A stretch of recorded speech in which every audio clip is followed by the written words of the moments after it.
कमल आयर किचनमध्ये तुमचं सर्वांचं स्वागत आहे। आज आपण हिवाळा स्पेशल असं गुळ व शेंगदाणे त्याचे आपण चिक्की पण खातो आणि आज मी इथे लाडू बनवलेले। म्हणजे ज्यांना रक्त कमी असलं ना तर डॉक्टर किंवा असं आपले जुने लोक म्हणतात गुळ शेंगदाणे खा रक्त वाढेल, तर मी इथे लाडू बनवलेले गुळ आणि शेंगदाण्यापासून। तर ते कशा पद्धतीने मी बनवले पुढील रेसिपीमध्ये बघा तुम्ही। माझा व्हिडिओ आवडल्यास माझ्या चॅनलला लाईक करा, शेअर करा, सबस्क्राईब करा। चला तर आज आपल्या रेसिपीला सुरुवात करूया। शेंगदाण्याचे लाडू बनवण्यासाठी 1 किलो इथे शेंगदाणे घेतलेले, भाजून घेतले, मी गार करून घेतले। आता त्याचे थोडे अर्धे असे चोळून टरफले काढून टाकते मी सर्व। शेंगदाण्याचे टरफले काढून घेतले, थोडे अर्धे असे हातावर ते चोळून घेतले, अर्धे सगळे केले, काही असे सगळे ठेवले।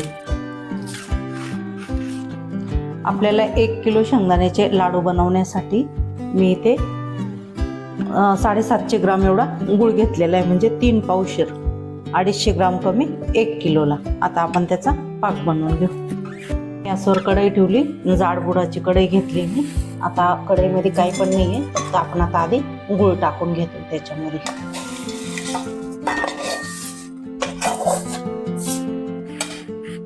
त्याच्यामध्ये थोडंसं आपल्याला 1-2 चम्मच एवढं पाणी टाकून घ्यायचंय।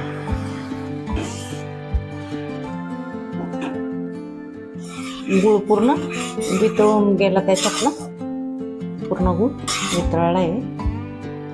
आपल्याला 1 तारी पाक बनवायचा आहे त्याचा। अजून आपला पाक झालेला नाहीये, थोडा अजून आपल्याला 2 मिनिटं पाक होऊ द्यायचं आहे। खूप पण नाही करायचा, कारण की ते पाक कडक झाल्यावर आहे ना आपले लाडू झाले। आपण जे शेंगदाण्याच्या वड्या बनवतो, चिक्की बनवतो, तर त्या काय खूप कडक होऊन जातात, फुटत नाही। मग त्याच्यासाठी आपल्याला काय करायचं आहे, पाक खूप कडक होऊ नये म्हणून 1 चम्मच एवढं साजूक तूप त्याच्यामध्ये टाकून घ्यायचं, म्हणजे आपला पाक कडक होत नाही, असा नरमपणा राहतो त्याच्यामध्ये। आपला पाक झाला का नाही आपण चेक करू परत।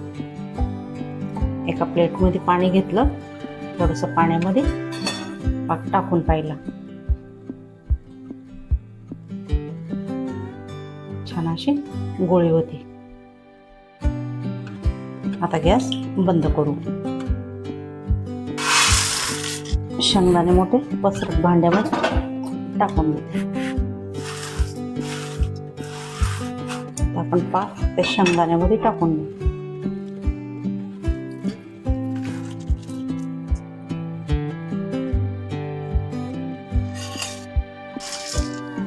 मिक्स करून घेऊ पाक आणि शेंगदाणे।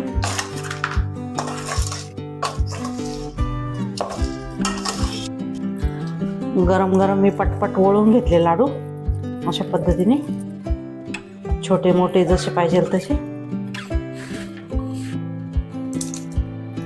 ते गरम गरमच बनवावं लागतात, नाही तर मग चिक्की टाईप असे कडक होऊन जातात, मग लगेच होता पटपट।